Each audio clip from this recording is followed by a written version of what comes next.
قرآن پاک کی ایک آیت پڑھی سورۃ البقرہ میں، وَيُعَلِّمُكُمُ الْكِتَابَ وَالْحِکْمَةَ، کہ یہ نبی ایسے ہیں کہ جو تمہیں کتاب اور حکمت سکھاتے ہیں۔ وَيُعَلِّمُكُم مَّا لَمْ تَكُونُوا تَعْلَمُونَ، اور تمہیں وہ سکھاتے ہیں جو تم نہیں جانتے۔ یہ حبیب کریم رؤوف الرحیم صلی اللہ تعالیٰ علیہ وسلم کی رب تعالیٰ نے جو صفات بیان کی ہیں ان میں سے ایک صفت ہے کہ نبی پاک علیہ السلام کتاب و حکمت اور جو لوگ باتیں نہیں جانتے ان کو سکھانے آئے ہیں۔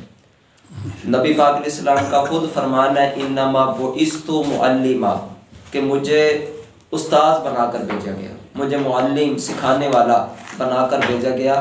نبی پاک علیہ السلام معلم انسانیت ہیں، انسانوں کو سکھانے آئے، معلم کائنات ہیں، انسانوں جنوں کو آپ نے تعلیمات عطا فرمائی، اور وہ تعلیمات دی کہ انداز بالکل بدل گیا۔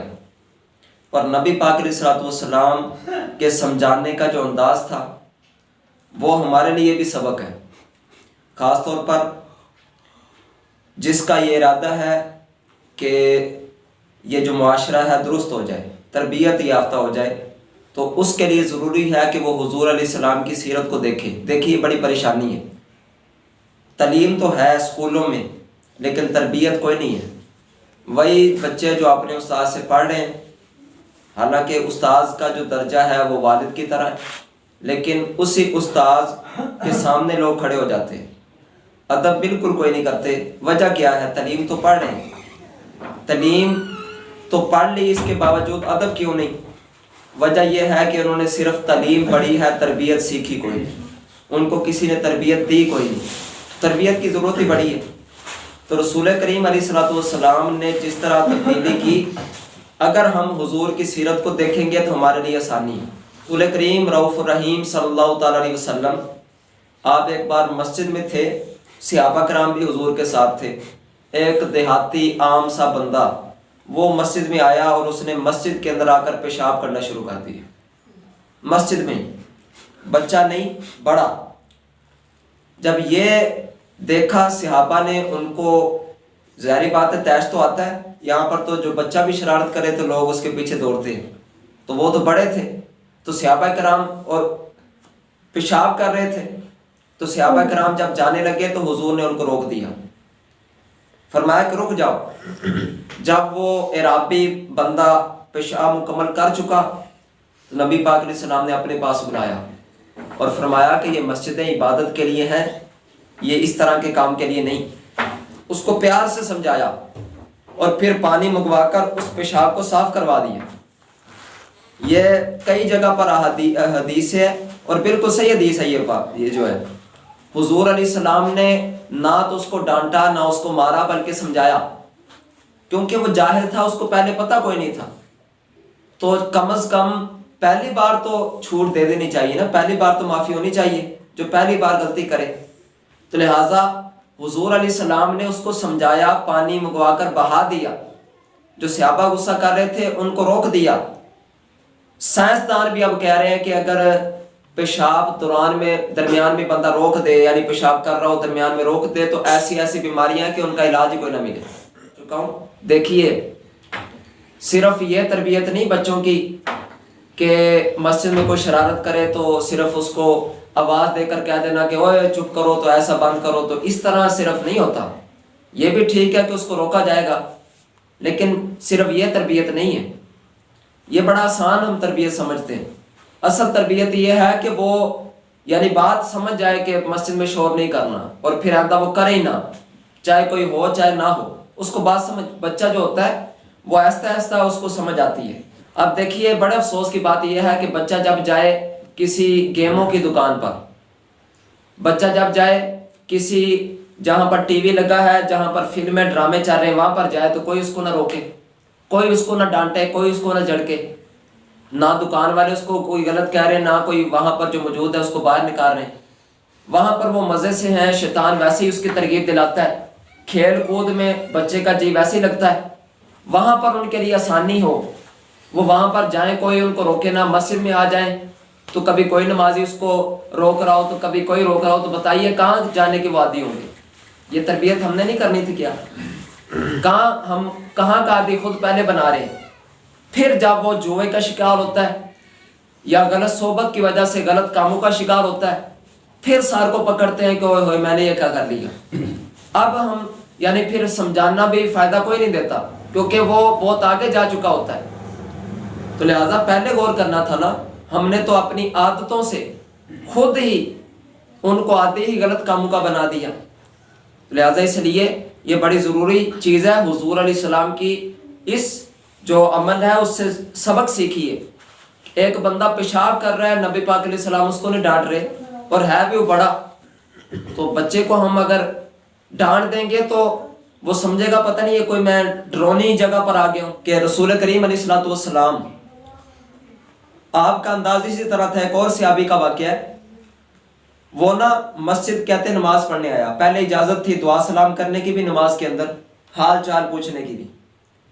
پہلے لوگ آتے تھے ساتھ والے، مثلا جماعت کھڑی ہے، کوئی نیا نمازی آیا، وہ آ کر کھڑا ہوا تو پہلے اس کو سلام کیا، کہ سلام کرتے ایک دوسرے کو، پھر نماز شروع کرتے۔ پہلے اجازت تھی لیکن بعد میں اجازت ختم ہو گئی۔ یہ صحابی کہتے مجھے نہیں پتا تھا اجازت ختم ہو گئی ہے، میں نماز پڑھنے آیا، نبی پاک علیہ السلام نماز پڑھا رہے تھے، میں صف کے اندر کھڑا ہو گیا اور میں نے آ کر اپنے ساتھی کو کیا سلام، تو سب نے جنہوں نے بھی میری بات سنی اپنی جو نظریں ہیں میری طرف موڑ لی اور میری طرف دیکھنا شروع ہو گئے۔ تو میں نے کہا کہ تمہیں کیا ہوا، میری طرف ہی دیکھے جا رہے، میں نے نماز کے اندر کیا دیا؟ تو اب انہوں نے ہاتھ پر ہاتھ مارنا شروع کیا تاکہ اس کو سمجھ آئے، تو کہتے میں خاموش ہو گیا، شاید کوئی نئی بات ہوئی ہے۔ جب مکمل ہوئی نماز، کہتے میرے ماں باپ حضور پر قربان ہوں، حضور نے نہ مجھے جھڑکی دی، نہ ڈانٹا، نہ گالی دی، بلکہ پیار سے مجھے سمجھایا کہ یہ نماز میں لوگوں کی باتیں نہیں ہوتی، اس میں تو اللہ کی عبادت کی جاتی ہے۔ پیار سے سمجھایا۔ دیکھیے ان پر اثر نہیں ہوا ہوگا۔ یہ اگر مقصد یہ ہے کہ اگلا مان جائے تو پھر ڈانٹنے کی کیا بات ہے، پھر تو یہ ہے کہ اس کو سمجھایا جائے گا۔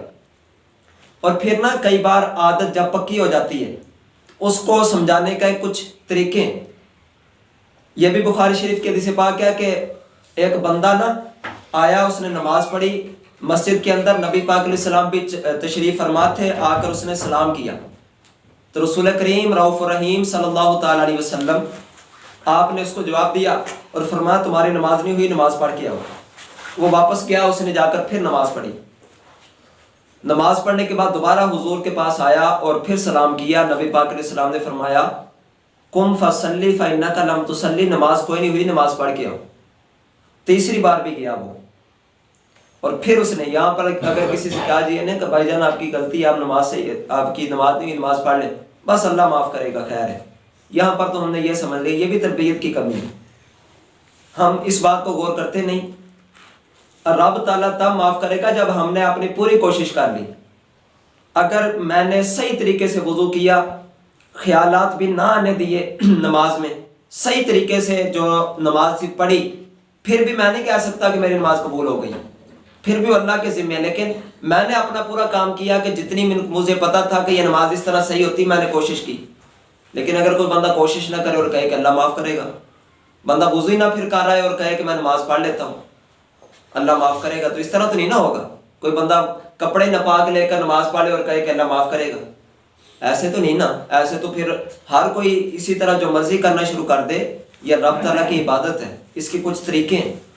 تو نبی پاک علیہ السلام نے اس کو فرمایا، فوراً اس نے جا کر پڑھی، 3 بار نماز پڑھی۔ تیسری بار آیا تو حضور نے فرمایا نماز پھر بھی کوئی نہیں ہوئی۔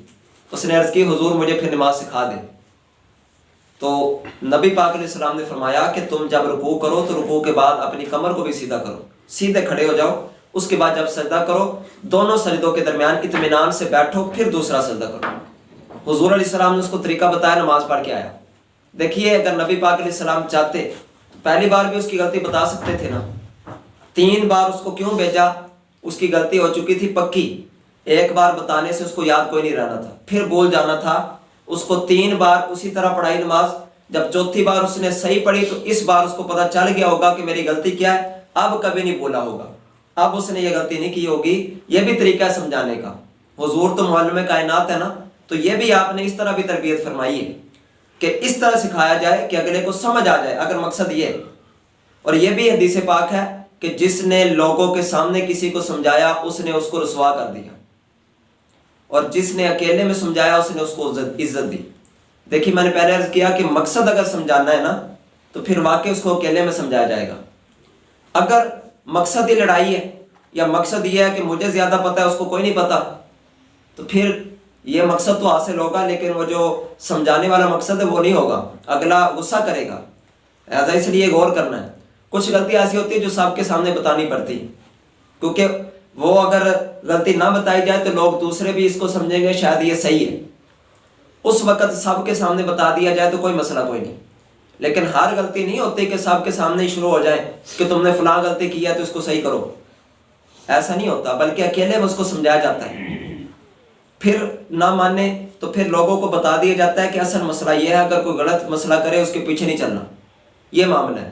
لہٰذا اس لیے غور کریں۔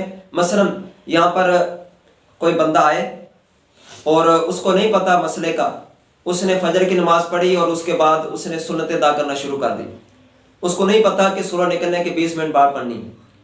اب پہلی بار آیا تو کوئی وہ نماز جیسے سلام پھرے تو سارے نمازی اس کو تم نے نماز پڑھ لی، ایسے تو ہوتی نہیں، یہ طریقہ نہیں ہے۔ طریقہ یہ ہے کہ ان میں سے ایک نمازی جب وہ جائے نا، ایک نمازی اس کے ساتھ جائے اور کہے کہ بھائی جان آپ نے پڑھی ہے، سنتیں تو اس طرح نہیں ہوتی، مسئلہ یہ ہے کہ سورہ نکلنے کے 20 منٹ بعد پڑھنی ہے سنتیں۔ اب اس کو سمجھ آئے گی کہ نہیں آئے گی؟ اس کریں۔ دیکھیے حضور نے کیسی تبدیلی کر دی، جو آپس میں بچیوں کو جو قتل کرنے والے تھے، بچیوں کو زندہ دفن کر دیتے تھے، حضور علیہ السلام نے تربیت بھی کی اور اپنا کردار بھی بتایا۔ صرف یہ نہیں کہا کہ بچیوں سے پیار کرو، بلکہ حضور نے اپنی بیٹیوں سے پیار کیا بھی صحیح، آپ کی باتوں پر عمل کیا۔ دیکھا نا انہوں نے کہ صرف یہ بتا نہیں رہے بلکہ کر کے دکھا بھی رہے ہیں۔ تو لہٰذا انہوں نے جو بچیوں کو دفن کرنے والے تھے رو کے توبہ کرتے تھے، بعد میں رویا کرتے تھے کہ مجھ سے بہت بڑی غلطی ہو گئی، کو حضور نے تبدیل کر دیا۔ بعد میں لوگ دعائیں کرنے، دیکھیے حضور علیہ السلام نے فرمایا جو کوئی 3 بیٹیوں کی صحیح طریقے سے پرورش کرے اور پھر ان کو پروان چڑھائے اور ان کی شادی کر دے، فرمایا جنت میں اور میں اور وہ اس طرح ہوں گے جس طرح یہ 2 انگلیاں ایک دوسرے کے ساتھ ملی ہوئی ہیں۔ حضور نے بتایا تو ایک کھڑے ہو گئے کہ حضور اگر کسی کی 2 ہوں، فرمایا جس کی 2 ہوں اللہ اس کو بھی یہ فضیلت عطا فرما دے گا۔ پہلے جو دفن کرتے تھے اب خواہش کر رہے ہیں کہ کاش ہماری بیٹیاں ہوں تاکہ ہماری مغفرت کا ذریعہ بنے۔ تو یہ کیا حضور علیہ السلام کی تربیت ہے۔ اوس اور خزرج کی 200 سال کی لڑائیاں مدینے میں موجود تھے، وہ 200 سال سے لڑ رہے تھے۔ حضور علیہ السلام تشریف لے گئے اور آپ کا کردار، آپ کا انداز، آپ نے بتایا کہ مسلمان تو وہ ہے کہ جس کی نہ زبان سے کسی کو تکلیف ہو نہ ہاتھ سے تکلیف ہو۔ حضور علیہ السلام نے تربیت کی تو ان کو آپس میں بھائی بھائی بنا دیا۔ جو آپس میں لڑ رہے تھے اپنی آدھی زمینیں انہوں نے دے دی۔ یہ کس طرح ہو گیا؟ یہ حضور علیہ السلام کی تربیت کی وجہ سے ہوا ہے۔ تعلیم ہے اسکولوں میں، تربیت کوئی نہیں۔ اور ہم بھی دیکھیے نا، جب تک بندہ خود ہی تربیت والا نہ ہوگا دوسرے کو کیسے تربیت کرے گا؟ تربیت کی کمی۔ اولاد کو پہلے جب چھوٹا ہوتا ہے کچھ کوئی کہتا نہیں، ابھی یار بچہ ہے تو بعد میں سمجھ جائے گا، بعد میں وہ موقع ہی نہیں آتا۔ پھر بچے کو تو سمجھایا جائے گا، جب بڑا ہو جائے گا پھر اس کی عادتیں پکی ہو جائیں گی، پھر تو مانے گا نہیں۔ تو لہٰذا جو عمر ہے ہم اس کو ضائع کر دیتے ہیں۔ سب سے پہلی ذمہ داری چونکہ والدہ ہے، اسی کی گود میں ہوتا ہے بچہ، ماں کی ذمہ داری ہے کہ صحیح تربیت کرے، شروع سے ایسی باتیں سکھائے کہ وہ بات کو ماننے والا بن جائے، وہ اس میں چون چرا نہ کرے بلکہ فوراً بات مان جائے۔ پھر باپ کی ذمہ داری ہے کہ وہ اس کی صحیح طریقے سے تربیت کرے، بچہ کہہ کر چھوڑ نہ دے بلکہ اس کو سمجھائے صحیح طریقے سے، جس طرح ہو سکے اس کو درست انسان بنائے، اس کو بڑے کا بھی ادب ہو، بچے کے بارے میں بھی اس کو سارا پتہ ہو، مسجد میں کیسے آداب ہے اس کو سارا معلوم ہو۔ یہ کون کرے گا؟ یہ والد کرے گا، یہ اس کے گھر والے کریں گے۔ اور پھر اس کے بعد تیسرا جو تربیت والا ہے اسکول۔ اب دیکھیے استاد آئے وہ اپنا پیریڈ پڑھا کے چڑھا جائے، جو مرضی جو شرارت کر رہا ہے، جو مرضی جس کی عادت جس کی بگڑ گئی ہے کوئی مسئلہ نہیں، تو ایسا پھر ہوگا نا، تو پھر اسی طرح ہی ہوگا کہ کالجوں یونیورسٹیوں کے اندر استاد پڑھا رہا ہوگا اور بچے اس کی نقل اتار رہے ہوں گے، استاد پڑھا رہا ہوگا اور لوگ اس کی جوتے چھپا رہے ہوں گے، استاد پڑھا رہا ہوگا کوئی بات کرے گا تو اس کے سامنے کھڑا ہو کر گورا جائے گا، استاد پڑھا رہا ہوگا تو اس کو دھمکی دی جائے گی کہ تم اپنا کام کرو نہیں تو یوں کر دیں گے۔ پھر اسی طرح ہی ہوگا کہ کالج اور یونیورسٹیوں کے بچے وہ گینگ بنائیں گے لڑائی کے۔ تعلیم کیا لڑائی سکھاتی ہے؟ لیکن آپ دیکھیے ہر ادارے کے، ہر کالج یونیورسٹیوں کے گینگ ہیں اور وہ بدماشی کر رہے ہیں. کیا یہ ہے تعلیم؟ کیونکہ صرف تعلیم سیکھی انہوں نے تربیت نہیں پائی. تعلیم تو وہ ہوتی ہے کہ جو آپس میں 200 سال کی لڑائیاں ہوں وہ ساری ختم کر کے آپس میں صلح کر کے رہنے لگ پڑے. تربیت تو یہ ہے جو حضور نے کی. یہ تربیت ہے کہ علم جتنا بڑھتا جائے لڑائیاں بھی اتنی بڑھ جائیں. یہ تربیت ہے کہ علم بڑھ جائے تو ساتھ میں شراب نوشی بھی شروع ہو جائے, زنا کاری بھی شروع ہو جائے. اور یہ ہو کہ میں نے پڑھا اتنا ہے, میں نے پی ایچ ڈی یا فلاں ڈگری حاصل کی ہوئی ہے لیکن فائدہ کوئی نہ ہو, تو لہٰذا اس لیے غور کریں. تربیت کی ضرورت ہے. تربیت کے لیے تعلیم زیادہ ہونی ضروری نہیں, بلکہ اگر بندہ مان جائے اور اس کی درست تربیت ہو جائے تو وہ تو بچپن میں ہی رب تعالیٰ اس کو بڑا کرم فرما دیتا ہے. لہٰذا اس لیے اس پر غور کریں. اللہ تعالیٰ ہمیں عمل کی توفیق عطا فرمائے.